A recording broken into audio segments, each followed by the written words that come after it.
আসসালামু আলাইকুম, কেমন আছেন সবাই? বিনুর বিশ্বে আপনাদের সবাইকে জানাই স্বাগত। আজকে বাজার থেকে এনেছিল একটু চেলা মাছ আর একটু পুঁটি মাছ।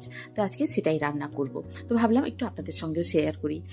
তো এখানে মাছ কাটার বাছার কোনো ঝামেলা নেই, বাজার থেকে কেটে বেছে নিয়ে এসেছি, ভালো করে ধুয়ে নিয়েছি। নিয়ে এটাতে নুন, হলুদ আর একটু লঙ্কা গুঁড়ো আর সামান্য একটু সর্ষের তেল দিয়ে ভালো করে মাখিয়ে নিচ্ছি। এই যে চেলা মাছটা দেখুন, এই 1 আঙুলের মতো করে চেলা মাছটা ছিল। দিয়ে ভালো করে মেখে নিয়ে এটাকে মিনিট 5 মতো রেখে দেব।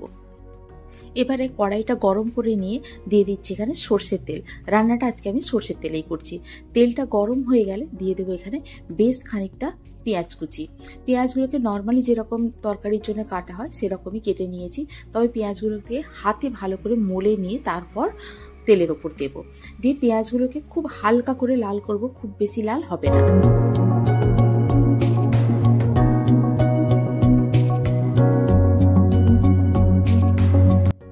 এই যে পেঁয়াজটা ঠিক এতটাই লাল হবে, মানে পেঁয়াজের কাঁচা ভাবটা চলে যাবে। দিয়ে দেবো এবারে আদা রসুনের পেস্ট, গুঁড়ো লঙ্কা, হলুদের গুঁড়ো আর প্রয়োজন মতো লবণ। সবগুলো মশলা দিয়ে মশলাগুলোকে খুব ভালোভাবে কষিয়ে নেব, যাতে আদার কাঁচা গন্ধ আর মশলার কাঁচা গন্ধটা চলে যায়। এবারে দিয়ে দেবো এতে চেলা মাছ যেগুলো মাখিয়ে রেখেছিলাম নুন আর হলুদ দিয়ে, সেটাকে দিয়ে দেবো। দিয়ে পেঁয়াজের সঙ্গে খুব ভালো করে কষিয়ে নেব, খুব ভালো করে পেঁয়াজের সঙ্গে মাখিয়ে নেব। এই যা খুন্তি দিয়ে নাড়াচ্ছি, ব্যাস, এরপরে কিন্তু আর খুন্তি দেওয়া যাবে না, কেননা নরম মাছ তো, খুন্তি দিয়ে খুব বেশি ঘাঁটাঘাঁটি করলে কিন্তু মাছটা ভেঙে যেতে পারে। এবারে মাছটা কষানো হয়ে গেলে দিয়ে দেব জল অল্প করে, খুব সামান্য জল দেব। যে কন্টেনারে আমি মাছটা মাখিয়ে রেখেছিলাম সেই কৌটোটা ধুয়ে জলটা দিয়ে দেবো। দিয়ে ফ্লেমটা কিন্তু এখানে আমি মিডিয়ামে রাখবো। রেখে দিয়ে দিলাম 2 কাঁচা লঙ্কা। কাঁচা লঙ্কাটা আপনারা আপনাদের টেস্ট অনুযায়ী দেবেন, যে যেরকম ঝাল খান। আমি এখানে 2 কাঁচা লঙ্কা দিয়েছি। দিয়ে এবারে ঢাকনা দিয়ে রেখে দেবো মিনিট 4 মতো মিডিয়াম ফ্লেমে।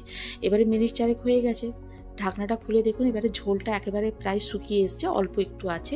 এরকমভাবে কড়া ধরে নাড়িয়ে দেবো একটু, যাতে তলাতে বসে না যায়। এবারে দিয়ে দিলাম ধনেপাতা কুচি বেশ খানিকটা।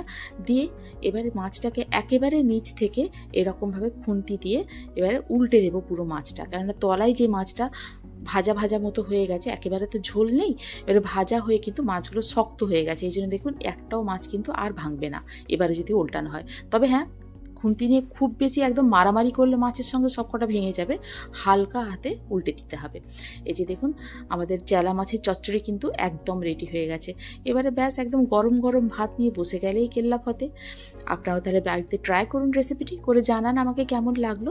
যদি ভালো লেগে থাকে বন্ধুদের সঙ্গে শেয়ার করুন, আর যদি কোনো নতুন বন্ধু থেকে থাকেন তাহলে আমার চ্যানেলটিকে সাবস্ক্রাইব করে পাশে থাকার অনুরোধ রইল। আজ তাহলে এই পর্যন্তই, আবার দেখা হবে। ভালো থাকুন, সবাইকে ভালো রাখুন। আল্লাহ হাফিজ।